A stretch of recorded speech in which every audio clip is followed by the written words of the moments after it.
everybody, and welcome to Soccer 101. My name is Taylor Rockwell, and this week we're going to be taking a look at the career of a legend of the game who remains actively legendary. It's the man, the myth, the institution. It's Marcelo Bielsa. He is a man whose name alone conjures up strange anecdotes and odd memories. To some, he's the guy who sits on a cooler or crouches on the sideline, or he's the guy who walked out on Lazio after only a few days in charge, or he's the guy who admitted that he was totally spying on not just one opponent, but every opponent. And yet to other managers, like, say, Pep Guardiola, he's an inspirational manager whose philosophy regarding soccer is second to none, and that is a thing you'll hear about him from many different coaches. Here's Pep himself saying, "My admiration for Marcelo Bielsa is huge because he makes his players much, much better. I still haven't met one former player from Marcelo Bielsa who speaks not good of him. He's the best coach in the world." Matias Almeida said he was unlike any other manager and was on top of details that most coaches wouldn't even imagine. Mauricio Pochettino said Bielsa was like his football father, and Diego Simeone said of all of his influences, Bielsa had taught him the most. With all that in mind, it would then be logical to assume that the trophy cabinets of the clubs and national teams Bielsa has managed over the years are overflowing. A manager who has impacted the way the game is played on pretty much every continent on the planet must have a wing of his house at the very least set aside for all of his silverware, except that he doesn't. Bielsa has won the Primera División of Argentina 3 times with 2 different teams. He won Olympic gold in 2004 and the championship with Leeds in 2020, hence why they're in the Premier League. He's come close a few other times, like the Copa America in 2004 or the Europa League final with Athletic Bilbao in 2012, but for the most part, the trophy cabinets have remained bare. So if he doesn't have countless rings and medals and winners' trophies and all that good stuff, why is it then that he's so revered by so many people in the footballing world? Players, coaches, media members, they all adore him. To steal a line from Ferris Bueller, they think he's a righteous dude. And with that in mind, on today's episode, we're going to attempt to bridge that divide and determine why it is that Marcelo Bielsa is so revered. And because there are many stories, many anecdotes, many different things to be discussed, I will give you my 6 reasons up front so we can track them as we go. The number one reason is that his overall philosophy is one that speaks to the heart of every soccer fan. He's got a great philosophy. He goes after difficult jobs that aren't likely to be easy or fun. I think people always like a person who pursues a challenge. He gives chances to anyone willing to think and to work. Important combo. He sticks to his own personal code above all else. That would be number 4. Number 5, his approach to scouting and training is so intense, it's impossible not to want to learn about it. And number 6, I think he's consistently a little bit of a cautionary tale, and flawed geniuses always generate respect and interest. So those are our reasons. Let's look at them one by one. First off, let's talk about his style, because that's maybe the thing that most people know about him, aside from the cooler sitting thing we mentioned before. If a Bielsa team is coming to your town, your football nerd friend will no doubt rub their hands together in anticipation, because Bielsa's foundational philosophy is that his teams should be attacking, high-tempo, possession-oriented, high-pressing, and capable of being ruthless on the break. A shorthand way of saying that would be that it's intense. And yes, that is intense in all caps. His preferred formation when he first got into management with Newell's Old Boys in 1990 tended to be a 3-3-1-3, but has since evolved into a variety of different shapes, with the end goal always being of using width and player rotation to create numerical overloads. At Leeds, that tends to look like a 4-1-4-1. Bielsa prioritizes fullbacks who can carry the ball forward and get into attacking positions, center backs who can distribute well and are comfortable with the ball at their feet, and midfielders who can rotate and interchange as needed. When Bielsa's teams attack, they do so aggressively and with possession, prioritizing passing while moving to create confusion amongst defenses. The ideal Bielsa pass would be an incisive, line-splitting ball that is played on the run, with the passer then continuing to an even more threatening position, thereby compounding the threat to the opposition.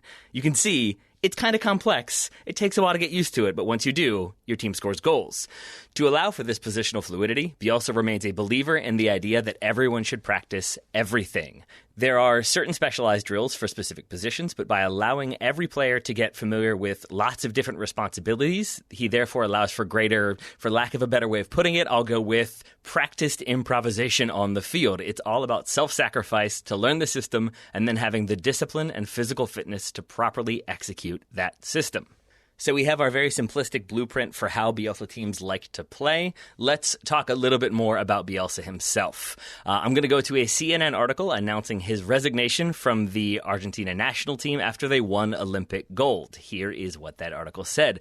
Bielsa had weathered Argentina's shock first-round elimination at the 2002 World Cup, followed by almost 2 years of nonstop criticism, only to leave at a moment when his team were playing some scintillating football. Argentina's fortunes had changed for the better after Bielsa rebuilt the team, blending younger players such as forward Carlos Tevez and midfielders Javier Mascherano and Luis Gonzalez, alongside established names like Christian Gonzalez and Javier Zanetti. The article continues, his team played some excellent football at the Copa America in July before losing the final in unfortunate fashion to arch rivals Brazil in a penalty shootout. Bielsa then took the U23 team, including a number of Copa America veterans, to the Athens Olympic Games where they won the gold medal in style, with Tevez managing 8 goals, all by his lonesome. When this article came out, Argentina had just won 3-1 away in Peru in World Cup qualification, leaving them comfortably second in the South American qualifying for the 2006 World Cup in Germany. It's all smooth, it's all happy, everyone's comfortable, everyone's getting along, and that, to some extent, is the problem, because for Bielsa, it seems to be that once you stop challenging yourself, once things get easy, then you stop growing, so it's on to the next thing.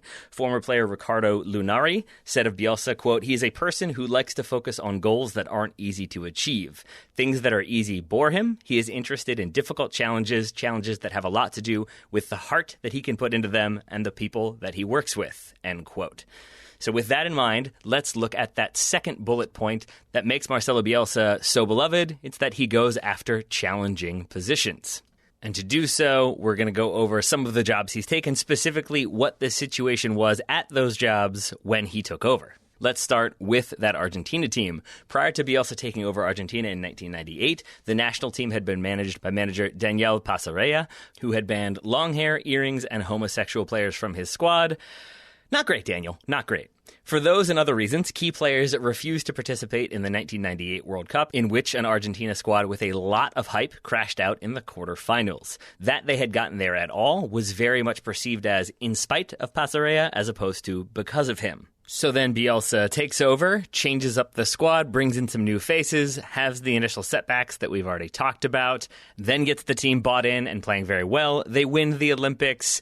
Everything is harmonious, everything is happy, and that means it's on to the next challenge. So after a 3-year absence in which he recovered from his own grueling demands, he took over the national team of Chile in 2007, shortly after they finished third in their group at the 2007 Copa America, before being defeated 6-1 by Brazil in the knockout round, the same Brazil team that beat Bielsa's Argentina in the final. They had also failed to qualify for both the 2002 and 2006 World Cups prior to Bielsa's arrival.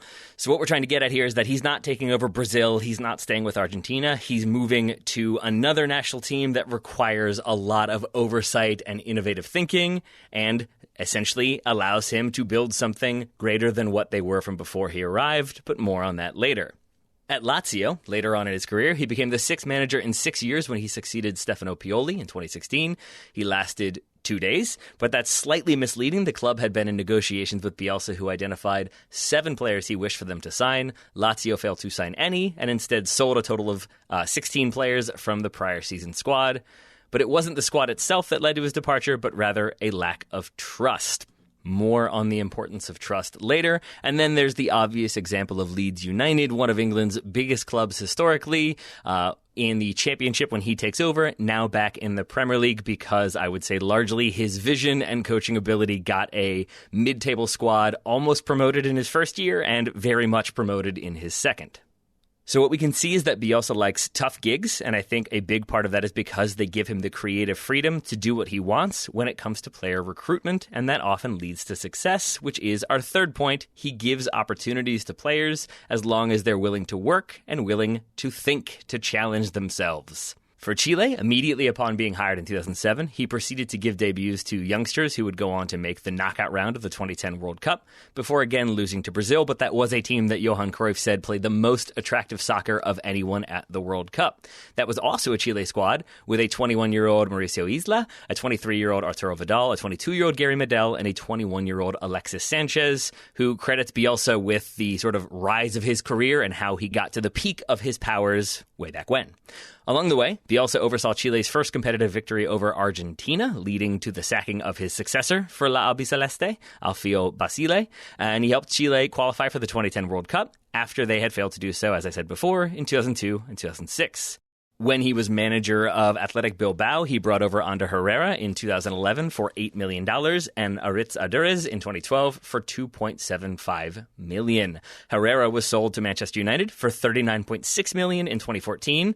That's a solid return. And Aduriz, who was brought back to the club for his third stint at the age of 30, is still playing at the age of 40. He's made more than 230 appearances and has scored 96 goals. Bielsa was some advanced scouting there. When Bielsa was hired by Lille in May of 2017, he informed several veteran players that they could leave before preseason had even begun. Bielsa's contract was terminated in November of that same year, but the four main youngsters he had brought into the team that he thought he could build around, he spent a total of $30.8 million on those four. They would go on to be sold for over $137.4 million in the next two seasons, with a sizable chunk coming from the net gain of $77 million for Nicola Pepe. My favorite of these types of stories is when he took over Argentina. He phoned then River Plate manager Manuel Pellegrini to inform him that Bielsa wanted to call up a 19-year-old central midfielder who had not yet played for River's first team. That man was Javier Mascherano, who is today still the most capped player in the history of the Argentina national team. He's also a central midfielder who could play center back. Again, Bielsa influence. And then there's that Lazio example I mentioned previously, in which none of his potential signings were acquired, and he walked. The shortness of his tenure at Lazio was not an entitled manager not getting the toys he wanted and walking away. It was one side not living up to their end of the agreement, and that was all that was needed for Bielsa to know it wasn't going to work. And that honesty and approach is another reason why he's so revered. Much more on Marcelo Bielsa still to come, but first a word from today's sponsors. Today's episode of Soccer 101 is brought to you by ExpressVPN. ExpressVPN lets you change your online location so you can control where you want sites to think you're located. You might be located in Chicago, but you can make ExpressVPN say that you're in the Netherlands or Canada or anywhere else. Magical places like the Netherlands and Canada. They are kind of magical. All you have to do is open the app, select the location, tap one button to connect, and refresh the page to access thousands of new shows and movies, because if you are saying you're from that country, then you're accessing the content available to people from that country. So you can then supercharge your Netflix subscription, for example, with a lot more content. You've got The Dark Knight and Brooklyn Nine-Nine on Canadian Netflix. Again, Canada doing things. Rick and Morty on French Netflix. The Fresh Prince of Bel-Air on Australian Netflix. You can choose from almost 100 different countries. And it works with any streaming service, be it Hulu, BBC iPlayer, YouTube. And that means if you are not from the United States and you're listening to this, first of all, I know you don't call it soccer. I'm not changing what I'm saying. And secondly, you can finally access the free streaming service Peacock. Just change your location to the United States. You can stream in HD, no problem. That means no buffering or lag, and it's compatible with all your devices. Go to expressvpn.com/soccer to get an extra 3 months of ExpressVPN for free. That's expressvpn.com/soccer to get an extra 3 months for free. Thank you very much to ExpressVPN for sponsoring today's episode. Now back to the show. Welcome back to this episode of Soccer 101, in which we're discussing the reasons why Marcelo Bielsa is so beloved. We've covered the first three. His overall philosophy is one that speaks to the heart of every soccer fan. He goes after difficult jobs that aren't going to be easy, and he gives chances to anyone willing to think or work. And it occurs to me that that's without even mentioning Calvin Phillips, who, when Marcelo Bielsa took over in the summer of 2018, was an academy player who had not really come good and had a market value of $5.5 million. Not even 3 years later, that valuation now stands at $30 million, and they have fought off suitors for Calvin Phillips because he is so good and so important to that team. There's also the Patrick Bamford reclamation project at Leeds. Not a player I ever thought was going to be a consistent Premier League goal scorer, and yet here we are. So again, he's giving those chances to players willing to work, willing to push themselves. Our fourth reason why Marcelo Bielsa is so beloved is because, much like Omar Little from The Wire, he lives by a code. Or maybe paraphrasing Tony Montana a little bit, you're only as good as your word. And if you tell Marcelo Bielsa you're going to sign certain players or do certain things, and then you fail to do so, that's all he needs to know. Chile, he threatened to resign if Jorge Segovia was elected president of the federation. He was, Bielsa did. At Marseille, Bielsa felt the terms of his agreement had not been met, and he said au revoir. There's the Lazio example we mentioned a couple times already, and there's the Leeds Spygate controversy, which we'll get to a little bit later, but for purposes of this point, I will just say that when the fine was issued to Leeds, Bielsa insisted upon paying it himself because he broke the rules, even though he didn't agree that he did, but since he technically did, he was willing to pay the price, literally and figuratively. And it's that sort of intensity, that steadfastness in his belief that what is right and what is wrong, that influences the way he's perceived, the way he's covered. It reminds me of Eric Cantona after he kicked a fan in the face, was banned. When he comes back, when he's asked about why he gets such attention, his response is, when the seagulls follow the trawler, it's because they expect sardines to be thrown into the sea. Which sounds like something a lunatic would say until you sort of delve deeper and realize what he's saying is basically that, like, you all are following me because I do weird things, and if you expect me to do weird things, you're going to keep following. I think so often Bielsa's quotes and what he says get distorted for purposes of making them seem more outlandish when in fact they're pretty straightforward. Case in point would be a profile of Bielsa written by Sid Lowe for The Guardian back in the spring of 2012 when Bielsa's Athletic Bilbao squad had just drawn 2-2 with Villarreal. After the match, Bielsa was asked about his peculiar touchline behavior, with the reporter inquiring whether or not it was a coincidence that every Villarreal attack, Bielsa would get up from his crouched position and pace to the other side of the technical area, taking exactly 13 steps. What was the significance? What was the meaning? Was it a coincidence? And Bielsa, looking down, speaking quietly, as is his style, responded, "What is coincidence is that when there's such a nice game going on, someone spends time counting my paces." His story is filled with moments like this. In the Amazon documentary Take Us Home, Bielsa is asked if he feels disappointment with a frustrating loss and concerns that the season is slipping away. The Argentine snorts in eye-rolling frustration and simply responds in Spanish, always Spanish, "The answer is in the question."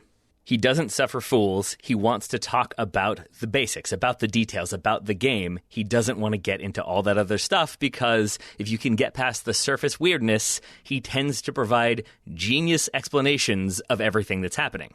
Again, he will tell you what's happening if you ask him the right way because he has a code, and that code is rooted in honesty.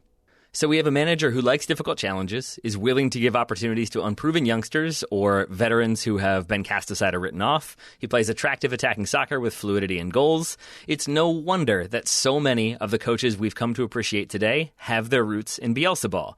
Tata Martino and Gabriel Ince, Mauricio Pochettino, Diego Simeone, Matias Almeida, Mauricio Pellegrini, Santi Solari, and Marcelo Gallardo all played for Bielsa at some point, and his methods clearly had an impact. When these coaches speak about him or their experiences, it genuinely sounds like they've been through war. And I think there's almost a Bielsa indoctrination. I'm trying not to say brainwashing, but a sort of indoctrination that occurs. Every single one of these former players turned managers has a reputation similar to Bielsa, demanding in every aspect of the game, playing with intensity and physicality, moving players into different roles to see what they do. And so we come to our fifth reason for why Bielsa is so adored, his approach to scouting and training, both the intensity of that, but also the uniqueness. I am recording this just after the start of the 2021 MLS season, and much has been made of the physical demands of Gabriel Ince at Atlanta United and Hernan Losada at DC United. Guess where they learned that? That Amazon documentary I mentioned previously provides an answer as players are weighed and body fat is measured with a regularity that prevents most of the squad from even considering getting takeout, as Leeds right back Luke Ayling bemoans on several occasions. Calvin Phillips' look of anxiety and pretty much pure dread just before his physical and preseason training where they're going to measure his body fat and fitness is worth the price of Season 2 alone. But the emphasis on fitness helps Leeds maintain its attacking verve and also provides the necessary foundation for Bielsa's preferred defensive approach, man marking, and high pressing. Unlike many other high-press systems, which emphasize cutting off passing lanes, Bielsa's teams go man for man, which, when they slack off, leaves them vulnerable to conceding easily. If you're an MLS fan, Matias Almeida is a disciple of Bielsa, and we've seen many times the beauty of the system when it works, as well as the horrors of conceding 7 when it doesn't. To help get around that, Bielsa conducts training in a way that tends to confound new signings. He often opts for specialization at the micro level. He's focusing on individual movements, individual sequences to help them become automatic. Here's Jack Harrison talking about training at Leeds. To work on these exercises that are so specific, you have to pass the ball in a certain way and run in a certain direction. It's very interesting to see how Marcelo sees the game and what he wants from his players. Some examples of this type of training would be having defenders practice the area of the 18 in which they are meant to aggressively step and win 50-50 balls versus the areas in which they're supposed to drop off and focus on other defensive priorities. He likes 1v1 drills in targeted areas of the field to bring about a specific outcome. So maybe it's a 1v1 battle on the side of the 18 where the end result is expected to be a low cross to the near post. Yes, it is that detailed. Or it can be one-on-ones in simulated 5-yard gaps between the lines. If you're playing against a very defensively solid 2 banks of 4 team, you're going to work on how to get into that space and how to utilize that space. And again, he wants it to become almost automatic because if it's repetitive and if it's memorized, players can rely on it almost automatically when the pressure mounts. And Bielsa expects his teams to be able to solve problems and continue operating under extreme physical and emotional pressure, and he conducts his training accordingly, which means it's time to talk about Murderball. Yes, his drill is called Murderball. It's essentially the most intense scrimmage you can imagine. Balls are either not allowed to go out of bounds, which I guess means they put barriers up, or more often, they just have balls all around the outside of the field. So as soon as it goes out of bounds, it has to be put back into play. Everything is high intensity. You are never not running as hard as you can. The coaches are on the field. They are actively coaching, which means they are screaming at you when you make a mistake. The point is that you are constantly being challenged with instructions while simultaneously having to figure it out while playing at an extremely high tempo. And that's his approach to players he has already signed. For players he has not yet signed, Bielsa is known to have one of the most detailed archives of players the world over, and advances in technology have helped him streamline his approach to video analysis. But even before Wisecout and Opta, Bielsa rivaled the CIA and the KGB when it comes to keeping tabs on people, hence his ability to identify a 19-year-old Javier Mascherano. He did even better than that when he signed a 14-year-old Mauricio Pochettino, based primarily on the intelligence he showed when they first met, and then the shape of his legs, which he checked on when he showed up at Pochettino's house at 2 a.m. and Pochettino was sleeping, looked at the legs and said, that's good enough. As far as the intelligence showed, I love that story as well. Pochettino was from a small village, had been scouted, he'd been playing as a center forward because he was the best player in the area. When he goes to his trial and he meets Bielsa, Bielsa asks him, you're a center forward, right? Pochettino says, oh, no, I'm a center back. Bielsa says, well, my scouts have told me that you're a goal scorer. You're a center forward. What do you mean? And Pochettino responded, I'm a center forward where I play because I'm the best player, but here I'm a natural defender. That's where I prefer to play. And a player at that age recognizing his own limitations and where he needed to work or improve was sort of all Bielsa needed to know. We will continue to talk about Marcelo Bielsa's approach to training and preparation in just a second, but first a word from today's sponsor. This episode is brought to you by Blue Chew. It's been quite a year. Personally, I do feel like I've aged. The copy says 12 years. I feel like 15 years. It feels like it's been 15 years over the last 12 months. And if you too are maybe feeling your age, feeling that time pass by, and if you want to change things up, get a little spring in your step or a little spring elsewhere, then Blue Chew is a unique online service that delivers the same active ingredients as Viagra and Cialis, but in chewable form and at a fraction of the cost. Blue Chew's tablets are incredibly effective at helping men combat all forms of erectile dysfunction. Blue Chew is an online prescription service, so that means no visits to the doctor's office, no awkward conversations, and no waiting in line at the pharmacy. It ships right to your door in a discreet package. If you're Marcelo Bielsa, who doesn't need Blue Chew because I think he has the virility of 1,000 men, but it means you don't have to take your time away from doing a bunch of video analysis. You don't have to then drive to the pharmacy and then come back. That you could miss important footage. Nobody needs that. But they will just send it right to your door. Blue Chew's licensed medical providers will work with you to find the right ingredient and strength for your prescription. And again, if you don't like swallowing pills, not a problem. You can just chew these. So, if you'd like to give it a try, visit BlueChew.com for more details and important safety information. And we've got a special deal for our listeners. Try Blue Chew free when you use our promo code SOCCER at checkout. Just pay for the $5 in shipping. That's BlueChew.com, promo code SOCCER to receive your first month free. And we thank Blue Chew for sponsoring today's episode. Welcome back. We have been talking about the intensity of Marcelo Bielsa when it comes to how he prepares, how he trains, how he gets his players ready to go. But that same commitment to being prepared can lead to problems. For example, the Spygate controversy at Leeds. If you are unfamiliar, basically a scout, an employee, an intern, I think is what they always go with, for Leeds United, was caught watching the Derby County practice session. There are reports that he had wire cutters and had cut his way through a fence. There are reports he was filming.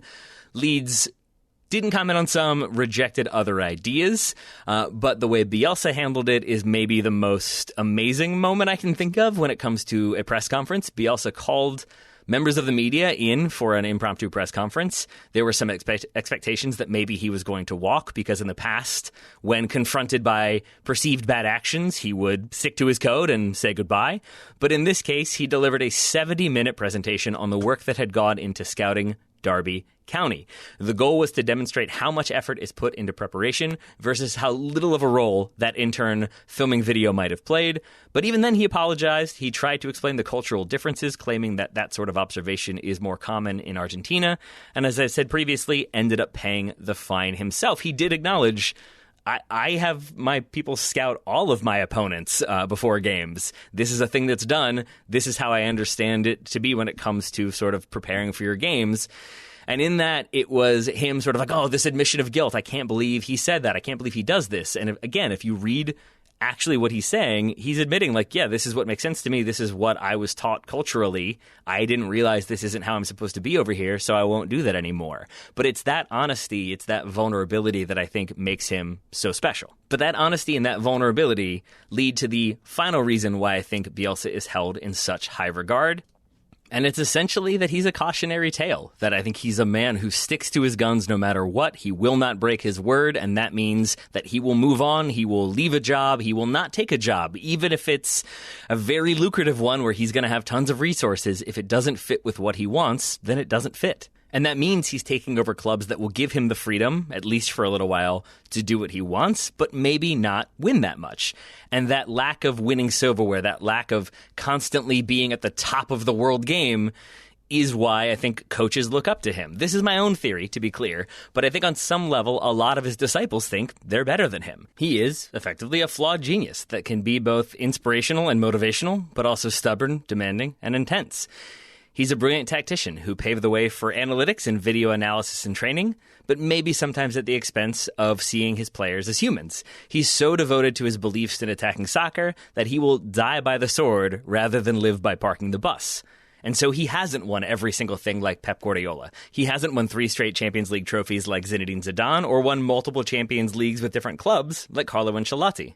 But I think if you're an up-and-coming manager and you're looking to Pep or Zidane or Ancelotti as your mentor, as your sort of guiding principle, inevitably you're going to compare yourself to what they've done and how they've won. If you're not starting off coaching Barcelona when they're at maybe their strongest, then you're already a step behind. If you're not managing Real Madrid having had a wildly successful playing career, then you're a step behind. And if you aren't winning with multiple Champions League teams and then making Everton really good, maybe you're not going to be Carlo Ancelotti either. And if you're comparing yourself to those types of managers, you're just trying to win more stuff than the last guy, and that makes them not inspirations, it makes them competition. But if you can take the things you like most about a man and then add your own philosophy to it, then they become a mentor, then they become an inspiration. Diego Simeone followed in Bielsa's approach when it comes to discipline and details, but less so when it comes to expansive attacking soccer. Matias Almeida loves the man marking, but put his own spin on it. Pochettino likes his style, but goes for a bear hug when necessary, whereas Bielsa would go for an awkward nod and a polite smile and then immediately exiting the area. In essence, it's the idea that Bielsa, because he hasn't had a ton of silverware and a ton of success, it always creates the, well, what could I do differently to achieve that success? What can I take from him, this genius when it comes to tactics and training and the way you're looking at things, and then add a little bit of spin that does push it over that line, that does push it to that next level? He becomes a building block as opposed to competition, and I think fundamentally people love a person that inspires versus a person who makes them feel less than. So, with all that said, my basic explanation for why Marcelo Bielsa is so respected is this. He plays attractive, exciting soccer with teams that are frequently more than the sum of their parts, and players who inevitably end up talking about him in adoring tones. He's never going to take a big money gig because he's loyal to his principles, which also means he's unlikely to win football's biggest prizes. And that means, for the managers who embrace his approach, there remains the tantalizing possibility of tweaking some details just enough for it all to click and the Champions League trophies come pouring in. Of course, if Bielsa ever won the Champions League, he would most likely spend his post-match press conference talking about why midfield overloads are so important and a shiny trophy is not. For Marcelo Bielsa, it's about how you win, not what you win. And that's a belief we all like to think we'd follow, but isn't always as easy in practice.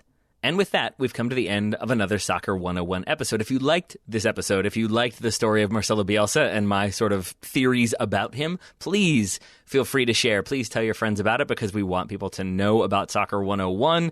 We've covered many topics that are relevant to today, regardless of when you're listening to this. I guarantee you there's a topic in there that will still be of use. So please check out the back catalog, tell your friends about Soccer 101, and please keep listening. We very much appreciate it. But for now, I've been Taylor Rockwell. He's been Marcelo Bielsa. I'll talk to you all soon.